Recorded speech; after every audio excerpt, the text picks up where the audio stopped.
Hi everyone, my name is Raul Fernandez Diaz and I'm an industrial PhD student at IBM and University College Dublin. I'm here to present our work on AutoPeptideML, which is an open source library for democratizing peptide machine learning. I wanted to thank the organizing committee for giving me the opportunity to share my work with you today and all the co-authors that have made it possible. With this, what is AutoPeptideML? I've been saying that it's a democratizing peptide machine learning, but what do I mean by this?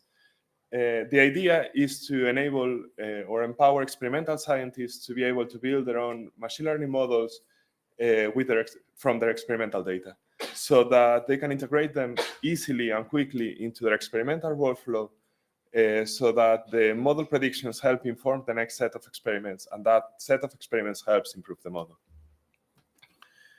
There are two types of peptides that I'd like to introduce to you so that to follow the rest of the presentation. They are the natural peptides, which are small protein sequences that are, from an experimental point of view, really cheap to manufacture. So most of the experiments will be done with natural peptides. On the other hand, we have the synthetic peptides, which are more expensive, but they have better pharmacological properties and are better drug candidates. So the first version of AutoPeptideML was built to work with natural peptides just because they are more abundant. And we are extending now support to synthetic peptides and peptidomimetics. And the reason why we are doing this extension, which is a fairly substantial amount of work, is because we had this hypothesis or this idea on how to build more effective models.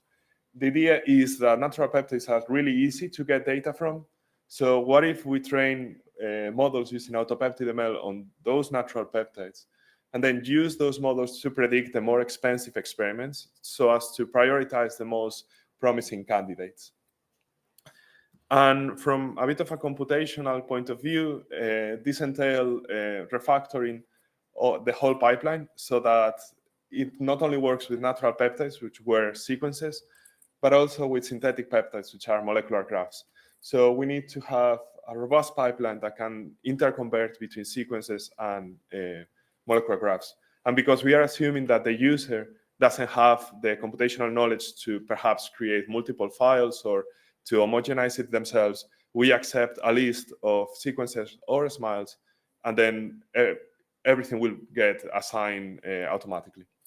We also handle the different steps of the machine learning process, but I will not get into the technical details of that. Finally, with regards to this hypothesis of training on the natural peptides and then making predictions to synthetic peptides, we evaluated it in 4 different tasks related to drug discovery, like prediction of different types of antimicrobials or cell penetration. And our conclusion is that, yes, it is possible to do this kind of extrapolation. There is less model performance takes a hit when compared to just interpolation, where you are training on natural and predicting natural, or training synthetic and predicting synthetic. Performance drops like by half, but you still can get a reliable model. One of the most interesting things that we found is that despite new techniques like language models for proteins, peptides, or small molecules, the more traditional chemoinformatics approaches, just fingerprints, been there for 30 years for database searches, are better for this extrapolation scenario. Finally, 4 takeaway messages that I want to share with you are, first, that AutoPeptideML exists and that its main goal is to empower experimental scientists to build their own models. Second, that the latest release supports also synthetic peptides and peptidomimetics. Third, that we have command line interface and web server to facilitate access and compliance with FAIR principles or the DOM guidelines that Gavin talked about in the previous talk.